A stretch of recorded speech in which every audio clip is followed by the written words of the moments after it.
Hi everyone, and welcome to Sales a la carte. Our program is all about being able to find help in a specific area of sales without the need to invest in an entire system. This is our free intro module called the Introduction, so you can sample what we're about and the quality of our content. All of our modules come with a script for those who learn best reading, and a quiz owners and managers can use to assess the amount of content your people absorbed. We'll be adding dozens of blogs, modules, newsletters, and podcasts on an ongoing basis. So like us, subscribe to us, or just follow us. We provide just the sales training you need and nothing you don't. As you'll be sharing this module with adult sales reps, it's critical that material be presented in a way that a given adult can get it. Believe it or not, there are 4 basic types of adult learning. Let's take a look at them. Auditory learners, the just tell me people. They learn best by hearing the material. They enjoy podcasts more than blogs, seminars more than manuals, hearing the dialogue of a role play more than seeing it. Therefore, we incorporate a video with every module. Visual learners, show me what you got. Now this set of learners prefer the video, but for a completely different reason. They want a visual of what they're hearing, just as they do with a seminar. They prefer a music video over Pandora, a concert over a CD. They love the interaction of watching the role play more than hearing what's going on.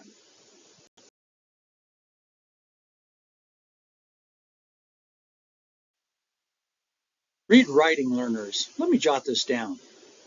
Now we go into another learning realm.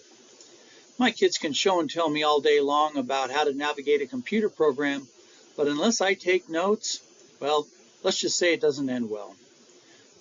For these adult learners, there's something about how the brain works that the best path to learning and retention is through such things as note-taking, handouts, literature, the manual people, etc.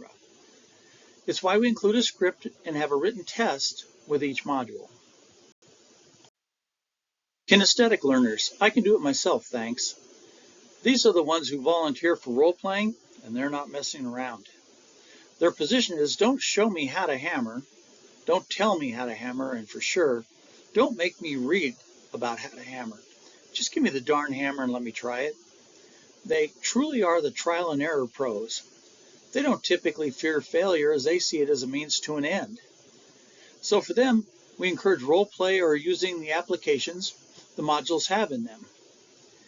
Involve them in the discussions along with the auditory and visual learners. Don't worry too much about the read writers, although some action is always going to be required. They'll tend to do just fine with the content. But beware of the ones who are not interacting or taking notes at all. Require that they get on the field and out of the stands, so to speak. That should be a red flag. What you should expect from this module. All the content is included in written form. Feel free to take notes along with the video. They will be an asset during role-playing and discussions, not to mention a great reference to review next time a call, lead, appointment, or meeting doesn't go quite as planned. Murphy's Law. There's a test included and a master for the module purchaser to use to evaluate how well the content was understood or received, etc. It's the intent of the module to refresh, educate sales reps of all tenures on the concepts within the module. Feedback is always appreciated. It is how we improve who we are and what we are, as well as the product we offer you, our clients. Intro module, the introduction. Oscar Wilde or Will Rogers have been attributed with saying, "You never get a second chance to make a first impression." Trite, but oh so true. First lesson. Have you ever gone shopping for an item, walked into a party or a meeting and not been acknowledged that you're even there? I get that feeling every time I go into a big box home improvement store. I swear, the employees see me coming and all of them go on a break. Weird. So I aimlessly wander the aisle saying, "Help, somebody please help me." But only a part-time checker returning from lunch who knows nothing about the blade for my compound miter radial arm saw appears. Seems like a little thing, doesn't it? I mean, what's the big deal, really? Well, the truth is, it isn't a big deal, or any deal for that matter, till it is. You don't get to decide. Your client or customer does. And I've seen plenty of salespeople kill their opportunity to make a good first impression in the first few seconds of an appointment. I'm never watching the rep. I'm listening to the rep. My focus is on the client and their responses, both conscious and unconscious. I have seen resignation, disappointment, and once in a while, a bit of anger at the omission of what they deemed was a common courtesy or being socially slighted. And that's during the intro. Many shoppers in your store or you in their home, business professionals when you're at their company, etc., expect a certain degree of civility, respect, courtesy, and or politeness from a sales rep. And it does not matter if you agree with them at all, as not one of them is asking for your permission. If you're the only sales rep on the entire planet, you may have a degree of leverage here. But for the rest of us schlemoles, we could all benefit from a bit more professional decorum. Here's how. You wander into a big box store looking for an 85-inch big screen, and salesman Bob, I know it's Bob by the tag that's stuck on his shirt crooked, says, as you're literally standing in front of a wall of TVs, something like, "Looking at a TV today?" You quickly quip right back at him, "Nope, just came in for a tan from your plasma TV, son. Here's your sign." So perhaps it just might be all about the intro. What if he said something like, "Welcome to TV World. I'm Bob. How can I help you find the perfect TV today?" Or, "Morning. We have some beautiful pictures to choose from. What do you think?" How about, "Gorgeous, aren't they? Which one's your favorite?" Or, "Nice looking pictures. Which one looks the best to you?" Maybe, "Hi, my name's Bob. Can you share with me what you're looking for in your next TV?" Or, my favorite, "Good morning. What's motivated you to look at a new TV today?" This is your intro, people. You get one shot and you are 100% going to make an impression. And you get to decide if it'll be a positive one or a negative one. Can a bad first impression be overcome? Depends on the rep. You quick on your feet, socially astute, smooth talker, then you have half a chance. The average time it takes a prospective client to assess and make a decision about you, either good or bad, is 7 seconds. Go ahead, Google it. That's it. No do-over, no mulligan, and no second chance. My suggestion, make it a good one. As you'll find out in our other modules, it's game on long before you arrive at your appointment or they walk in your door. You're either going to be ready or you're not. 100% your choice. You know your company and their benefits. You know your product. You know the quality of the services you provide. Or at least you really, really should. Decide to arrive at your appointment or the company as a continuation of the preparation you began when you woke up this morning. You want to meet with them. They want to meet with you. They want to benefit from doing business with you. This is how you advance your career. This is how you provide for you and your family. You got this. Different venues require different introductions. All these have certain factors in common, such as getting your head in the game. Arrive early.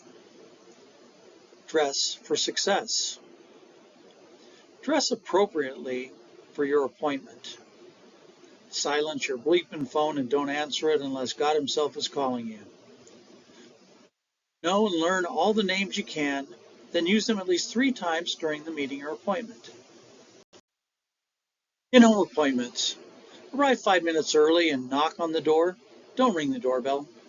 It's been said that friends and family knock, strangers ring the doorbell.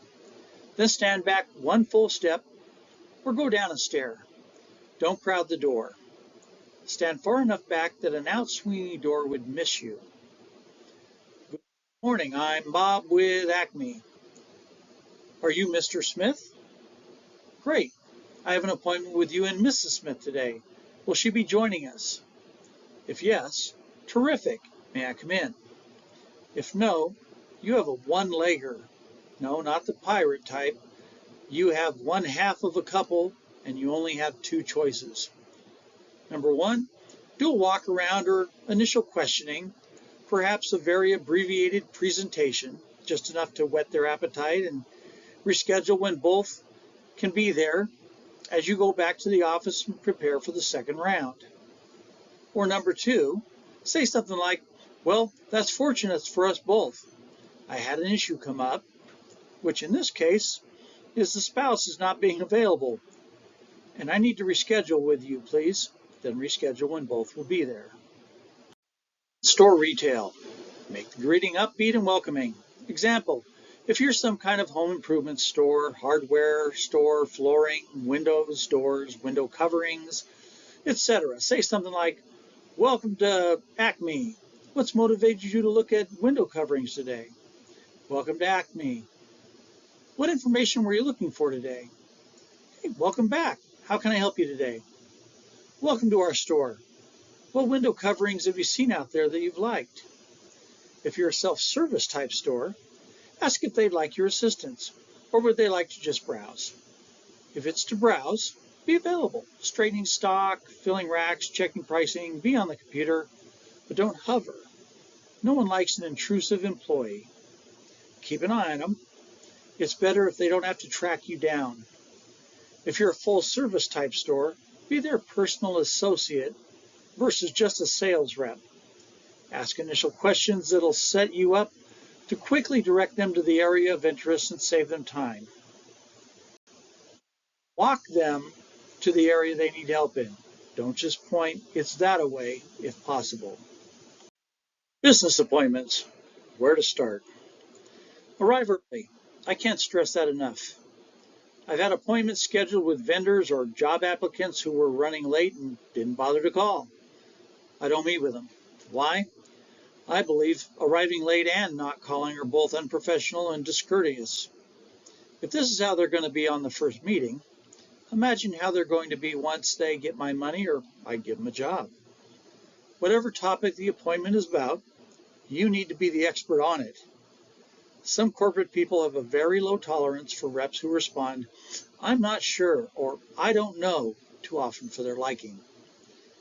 If you're to utilize your tablet or laptop for the appointment or presentation, make sure it's fully charged, that you have your charger, that the program presentation is functioning, and that you have a backup program or presentation on a thumb drive. Dress for success.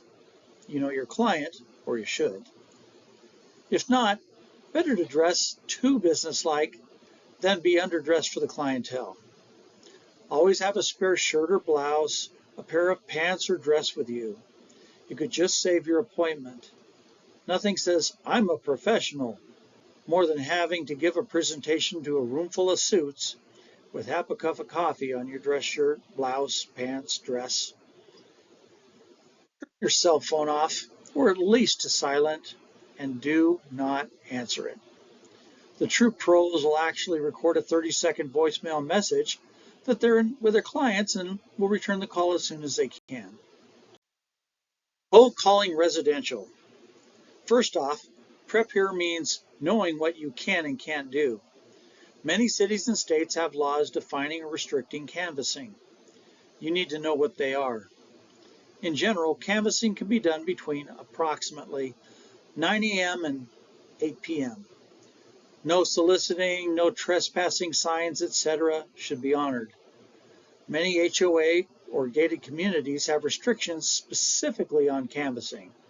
First, it may be illegal.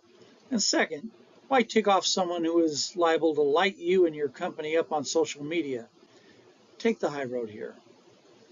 You have such a short amount of time to grab their attention. You are not invited. You may be an interruption. Why should they even talk to you? You need to look for a pain point immediately, such as for security.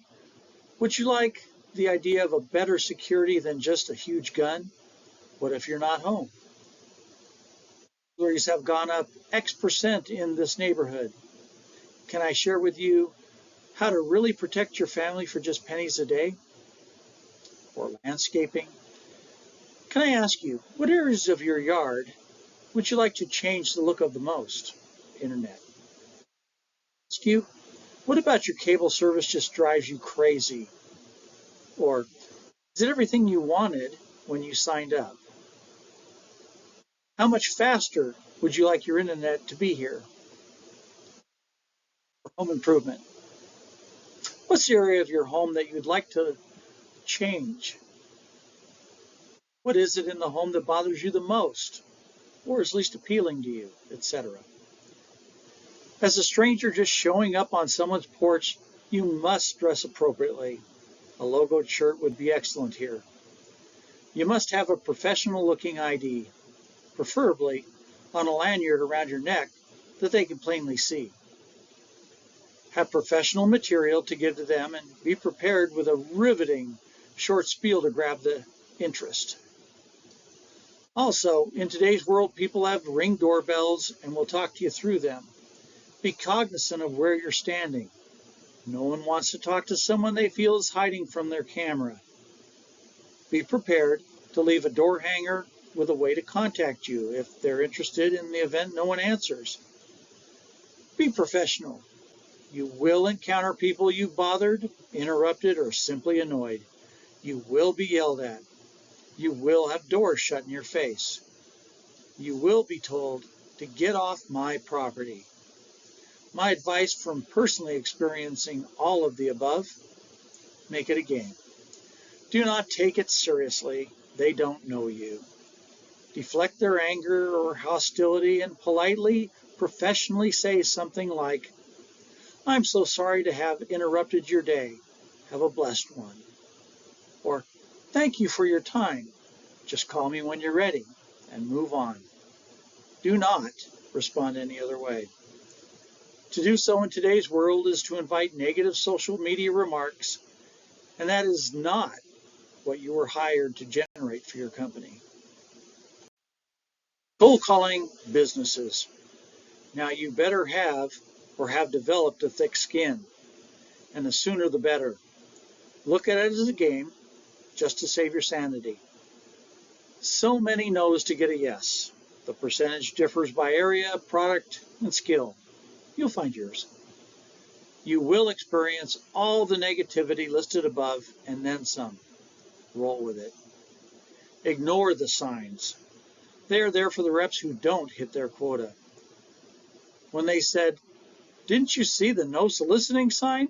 I responded with, "Oh, I'm sorry. I thought it said no smoking. But can I ask you?" Don't take it personally. They don't know you. It can't be personal.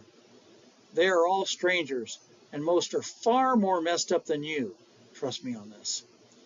And as above, dress professionally. Not like a Saturday at the beach. ID is crucial in today's world. With so many scammers out there, why not come across as a cut above them? Also, professional literature, a business card, or at least a professionally made flyer or door hanger you could leave if they ask for something, or if they're not open, or the decision maker isn't available. Again, as above, you have such a short amount of time to grab their attention. You were not invited. You may be an interruption. Why should they even talk to you? You need to look at a pain point immediately, such as office equipment. What's the one thing you hate most about your copier, printer, etc.? Payment systems. Tell me about your issues with your current vendor. Water service. Honestly, how does the water taste here? Food services. What's the biggest challenge you have with getting your food supplies? Quality? Delivery time? Billing issues? Do you get the concept here? First impressions are immediate, quick, permanent. Practice. Role play until you're smooth and good at it. So, in cold calling a business, one of the hardest things you will attempt to do is get past the gatekeeper. Sure, you'll walk in and ask for the owner and actually get the owner, but don't count on it. And the larger the business or the organization is, the harder it'll be.